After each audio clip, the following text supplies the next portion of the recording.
Otra de las comparativas más solicitadas, la Giro 11 Black frente a su predecesora, la Giro 10. ¿Cuál es mejor? Y sobre todo, ¿cuál merece más la pena comprar? Hola, ¿qué tal? Soy David Rosillo y hoy os traigo una comparativa súper completa de estas dos cámaras para ayudarte a decidir cuál de las dos es mejor para ti. Y empezamos echando un vistazo a las mejoras, con un sensor mucho más grande, la Giro 11, que nos va a permitir capturar más entorno en una imagen con un formato nuevo, nunca visto, de 8 séptimos. Vas a tener la posibilidad de capturar en 10 bits, lo que nos permite capturar millones de colores más para editar los vídeos. Y también vas a tener nuevos modos nocturnos muy sencillos de usar y que dan unos resultados muy chulos y que vamos a ver más adelante. Y seguimos hablando de la calidad del vídeo, que si analizamos frente a frente, tanto si grabamos en 4K slow motion como si grabamos simplemente andando a 5,3K, podemos apreciar un poquito más de detalle en la imagen de Giro 11, lo cual sorprende por lo buena calidad que ya tenía la Giro 10. También vemos que en escenas complicadas, con contraluces o incluso en días nublados, la Giro 11 parece que resuelve bastante mejor esas partes de las escenas donde la Giro 10 se queda un poquito más oscuro. Incluso se pueden apreciar diferencias en los tonos de color del cielo, también como en esta escena, donde las pocas zonas azules se ven con mejor color. Si hablamos del vídeo con baja luz, quizás notemos algo menos de diferencia, pero la GoPro 11 sigue consiguiendo mayor detalle y definición de los objetos que la Giro 10, que os voy a poner más ejemplos un poquito más adelante. ¿Y a ti qué te parece? Dímelo ahora mismo en los comentarios y ya que estás por ahí abajo, suscríbete al canal, no se te olvide. En el apartado de la estabilización, la verdad es que apenas podemos notar diferencias, con muy buenos resultados en ambas cámaras, tanto en bici como caminando tranquilamente. La verdad es que estamos tan acostumbrados a este nivel de estabilización que cuando la desactivas, aprecias y mucho la cantidad de estabilización que se consigue con el Hyper Smooth o con el modo Boost. Tendremos también como novedad en la Giro 11 el nuevo Auto Boost, que como sabréis del vídeo de la guía de GoPro 11 para principiantes que os dejo por aquí arriba, es un modo que permite que la cámara ajuste automáticamente el nivel de estabilización, para conseguir así planos más amplios dependiendo de la vibración de la escena. Otra de las novedades es el nuevo campo de visión y o estabilización que nos va a permitir rotar la cámara hasta 360 grados sin que la escena se vea alterada, manteniendo el horizonte siempre plano. En la Giro 10 contamos únicamente con Horizon Leveling, que nos permite esta misma estabilización hasta los 45 grados y que a partir de aquí salta y desnivela el horizonte.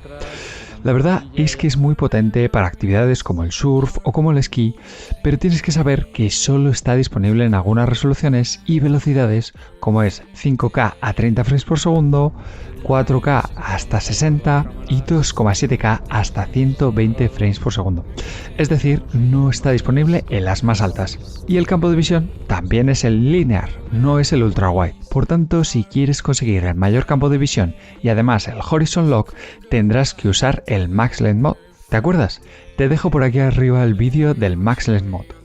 Y la posibilidad de capturar vídeo con 10 bits de color que te mencionaba antes, te permite capturar hasta 1000 millones de colores, pero para sacarlos a relucir tendremos que utilizar un postprocesado y aplicaciones como DaVinci Resolve para poder llevarlo a cabo. Para la mayoría de los usuarios no creo que sea un punto diferencial, pero si estás haciendo tus pinitos en la edición, seguro que te viene genial. Y como hemos visto al principio, tenemos un sensor ligeramente más grande, lo que permite que las imágenes capturadas también lo sean, con unas imágenes en relación de aspecto de 8 séptimos a 5,3K frente a 5,3K a 4 tercios de la Giro 10.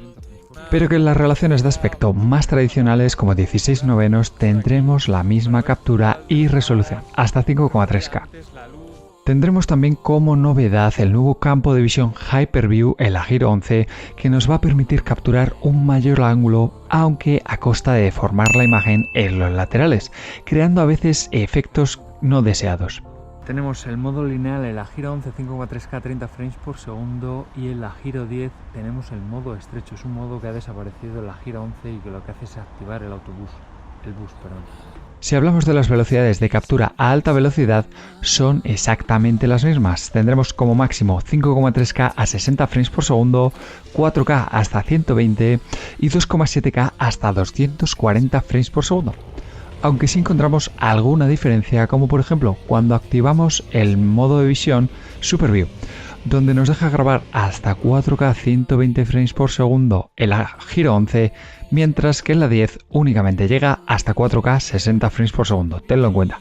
Y uno de los apartados que más me ha llamado la atención es que la Giro 11 parece que captura algo menos de luz a nivel general, pero en lo que a detalle y definición se refiere sigue siendo superior. Se puede apreciar un poco más de definición en los objetos, así como en la cara y en los edificios lejanos, aunque como sabemos ninguna de estas cámaras está diseñada específicamente para capturar este tipo de condiciones.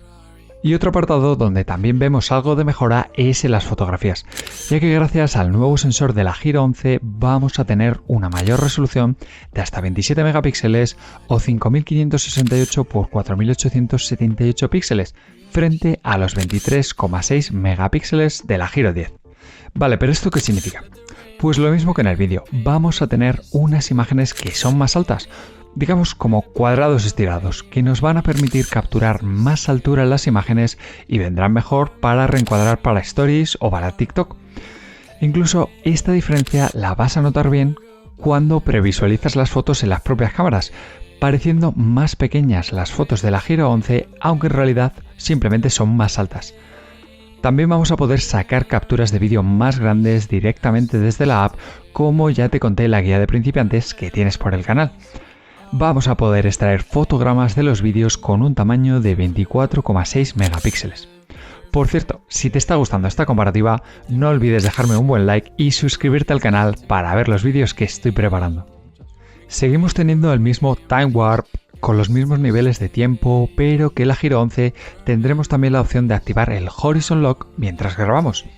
Tendremos 3 nuevos modos nocturnos también, que son la estela de estrellas, que desafortunadamente no he podido probar a fondo por la contaminación lumínica, las pinturas de luz, que nos va a crear unos efectos muy curiosos, y las luces de vehículos, en los que tendremos varios ajustes para configurar la duración y la longitud de estas estelas que van dejando los coches.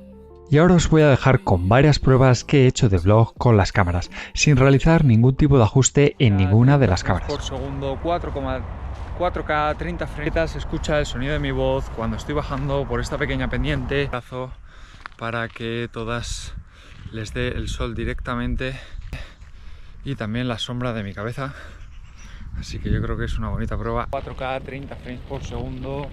Estoy probando qué tal se escucha el sonido de mi voz mientras voy al sol para hacer unas buenas pruebas y ver qué tal capturan estas cámaras el audio y la voz a una distancia de aproximadamente 1 metro. Lo tengo sujeto con mi brazo y un pequeño... Pero si quieres mejorar la calidad del audio o tener la mejor opción posible para conectar un micrófono externo, tienes que comprarte el Media Mod, del que te dejo la review a fondo por aquí arriba, y donde vas a conseguir el mejor audio posible para la GoPro.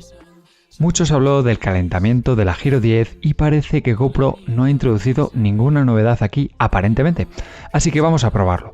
Vamos a hacer un test con ambas cámaras grabando a 5,3K 60 frames por segundo con las pantallas encendidas y vemos los resultados. Curiosamente, la primera en apagarse es la Giro 11 a los 11 minutos 46 segundos y la Giro 10 nos aguanta un poco más, hasta los 12 minutos y 25 segundos. Tienes que tener en cuenta que esto es una prueba extrema, en interior sin aire ni viento que baje su temperatura, y además estamos grabando a la máxima resolución y velocidad.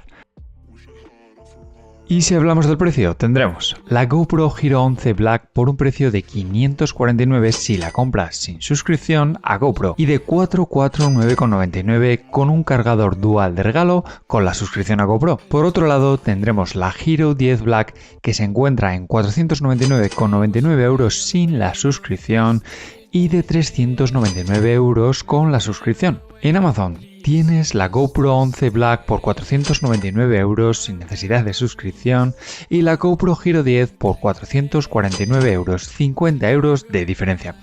Una diferencia bastante escasa, pese a ser el modelo nuevo, ¿no? En resumen, ambas cámaras son muy buenas, topes de gama. Waterproof hasta 10 metros, misma lente hidrofóbica, cambio de batería a la Enduro en la Giro 11 que te viene de serie y que está muy bien, y también vas a tener las mismas pantallas táctiles traseras y pantalla delantera. mayor sensor y muchas más funcionalidades hacen para mí muy clara la compra de la Giro 11 frente a su predecesora, especialmente si están al mismo precio. Y si quieres más información, te voy a dejar el unboxing y setup de la Giro 11 por aquí y también la guía de principiantes más completa. Espero que os haya gustado esta comparativa, que me dejéis las preguntas y críticas en los comentarios y suscríbete porque vienen muchos más vídeos.